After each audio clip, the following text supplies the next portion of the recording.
Okay, as I stated in my last video, today's video is going to start with a 1-minute synopsis in Spanish for my Spanish speakers. Now, follow along if you can. If not, I'll see you in a minute. Don Darío, barbero de 90 años, en la estación de Metro Prado en Medellín, ofrece cortes de pelo por 2 a 3 millones de pesos. A pesar de las dificultades económicas y el desplazamiento, encuentra alegría en su trabajo cortando el pelo de los que no pueden pagar. Un ático en Medellín se hizo famoso por fiestas ilícitas con drogas, alcohol y explotación, supuestamente asistidas por el exalcalde Daniel Quintero, destacando los problemas de Medellín con la explotación y corrupción. La sedación en tatuajes gana popularidad permitiendo diseños grandes y complejos sin dolor en todo el mundo. La Sociedad Colombiana de Anestesiología destaca la necesidad de supervisión profesional en tatuajes para garantizar la seguridad. Se busca a Jesse Wiseman, canadiense acusado de la desaparición de Laura Lopera. Se pide a quien tenga información contactar a las autoridades colombianas para capturarlo. Okay, again, so it is Sunday, May 26, 2024. This is the latest news update for Medellin Colombia and Colombia as a whole. Let's jump into it. Follow along. You're watching DC-born Rob, erasing borders. And now, the news. Okay, good morning, good evening, good afternoon, wherever it is you're located. Thanks for watching. You're watching DC-born Rob, erasing borders. Again, I'm DC Rob. Let's jump into the news right away. Okay, celebrated in local news, Don Darío, a 90-year-old barber in Medellin, operates his barbershop on the ground floor of a Prado subway station, where he offers haircuts for as little as 2 to 3 million pesos. Learning the trade as a child, Don Darío took up barbering full-time 21 years ago when he had no other livelihood option. Known for his affordable services, he often provides haircuts even to those who cannot pay, driven by his personal philosophy of helping others. Despite his low prices, he finds joy and pride in his work, which he sees as a means of survival and a way to connect with the community. Throughout his life, Don Darío has faced numerous challenges, including forced displacement due to violence and economic hardship.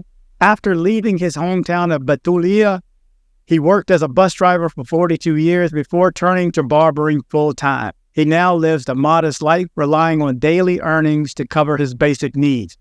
Despite his struggles, he remains committed to his work and finds solace in the kindness of his clients and friends, like Fabio Londoño, who visits him not just for haircuts, but also for companionship and support. Don Darío's story is a testament to resilience and the enduring human spirit, reflecting both the hardships and the small joy in his daily life. Okay, in more Medellin news, La Piscina, a luxurious penthouse in Medellin, has gained notoriety as a site of exploitation and the recording of young ones. Renting for over $4 million a night, it became infamous for hosting parties involving drugos, alcohol, and S-work, allegedly attended by former mayor Daniel Quintero and his associate. Sources claim Quintero rented the apartment during the pandemic, raising suspicions of public fund misuse.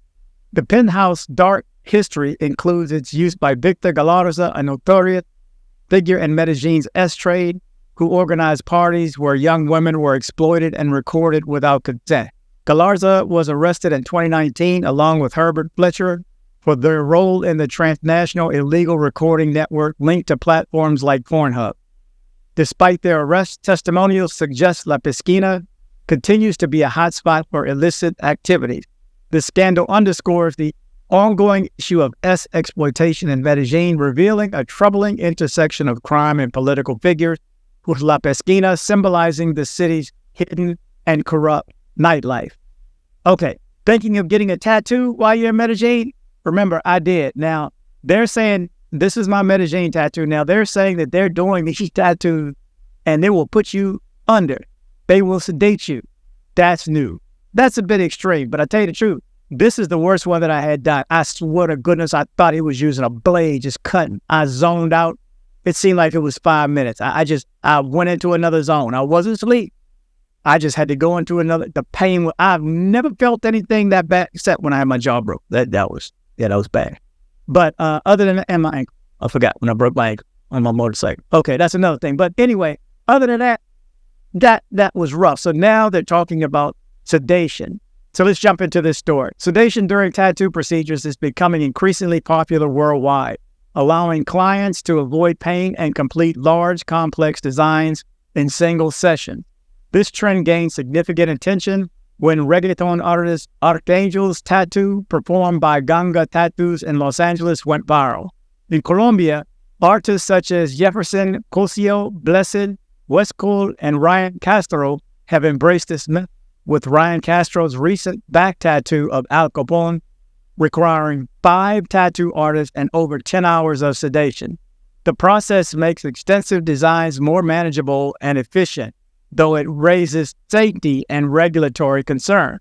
The Colombian Society of Anesthesiology and Resuscitation, SCARE, emphasizes the sedation should be administered by qualified anesthesiologists to ensure patient safety, while current regulations permit outpatient sedation for aesthetic and dental procedures within healthcare settings.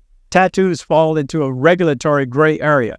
Olga Herrera, president of SCARE, calls for specific regulations to address this gap, ensuring that sedation in non-medical procedures like tattooing is conducted under controlled conditions with proper oversight by anesthesiologists.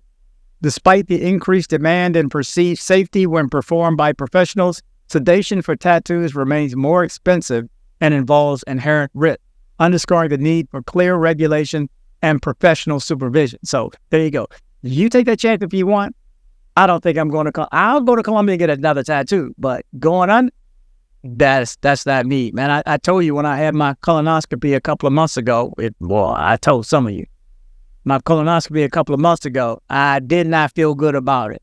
I'd already had one before 10 years ago, but this one was like, I don't know, after reading all these stories of getting, put under by scopolamine, I did not feel good about it. I even had I had my ex take me there to drive me back. And go figure, when she went to get the car, somebody moved the curtain and said, "You DC Rob."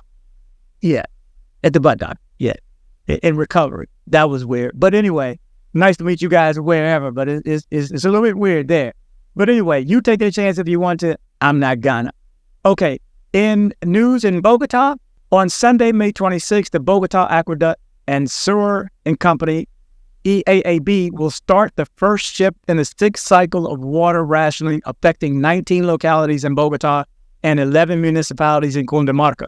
This 24-hour water service cutoff will begin at 8 a.m. with normalization potentially taking additional hours depending on the sector. The water restrictions are part of measures to manage resources as energy reservoirs approach 40% recovery threshold following the El Nino phenomenon. Additionally, the San Juan Bosco partial plan area will have its shift change from 9 to 3. There will be many other restrictions for some time to come.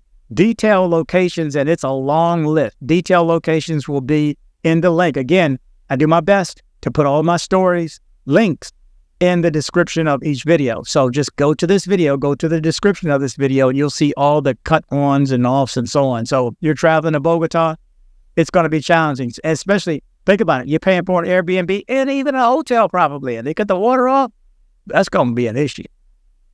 Anyway, okay, I wanted to make sure that I put up a reminder, and thank you to the viewer that reminded me, because every time I write this down, I seem to forget it when I do the news. But remember, Jesse Wiseman is still on the run, as far as I know. If anybody knows any information, please share it, okay?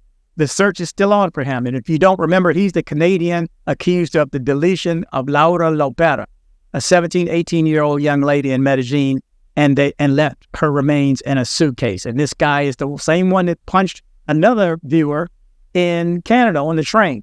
So as far as I know, this guy is still on the loose. So remember, if you have any information at all, contact the Colombian authorities. You can, if you're there, dial 123. If you're not sure who to speak to, shoot me an email at dcbornrobgroup@gmail.com, and I'll make sure it gets to the proper people.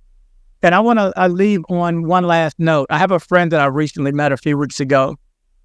Really nice young lady.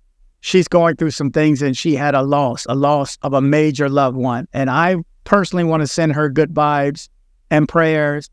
And anybody else who's going through this type of an issue, whether loss or just other issues that are going to leave you distraught, know that you're not alone, okay? That there are others here. And by me just coming on right now, I truly believe this because I believe in you. If you're still watching this video right now, I'm talking to you right now. You are my core viewer. Again, if you're still watching at this point, I'm asking specifically for you guys to send out prayers and good thoughts. I truly believe in prayers. I believe it's the collective's energy that you can send positive thoughts and good spirits to those who are in need. So if you will, again, I ask on my friend's part, and this was major and unexpected, and I just found out yesterday evening.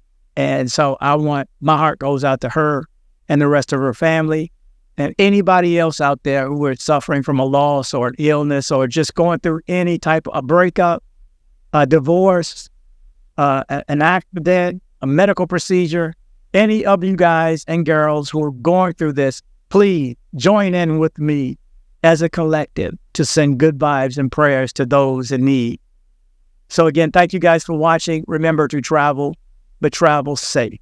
On behalf of the flight crew, thank you for flying with us and have a pleasant day. Okay, hold on, guys. Right quick. If you need to have things shipped to Colombia, shipped to someone else, or shipped to yourself to Colombia from the United States, make sure you reach out to CaribbeanShipper.com. CaribbeanShipper.com. The contact information is coming next.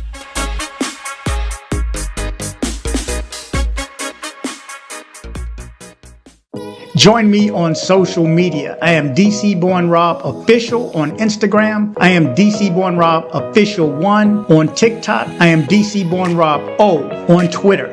Don't be like this guy right here. You're just so stupid. I had to send you a video to let you know that you're so stupid. That's right. Don't be like this guy right here. Join me on social media. Headed to Medellin, Colombia? See my guy Andres with Nomad Travel for safe airport pickups and drop-offs and tours. Contact information in the description below. If you're in Medellin and you need dental work done, from a basic cleaning to major reconstructive surgery, come see my guy, Dr. Carlos Mori. Contact information in the description below.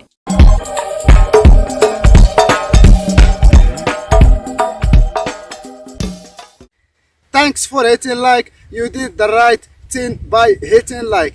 Thanks for hitting like. Thanks for hitting like. DC Born Rob.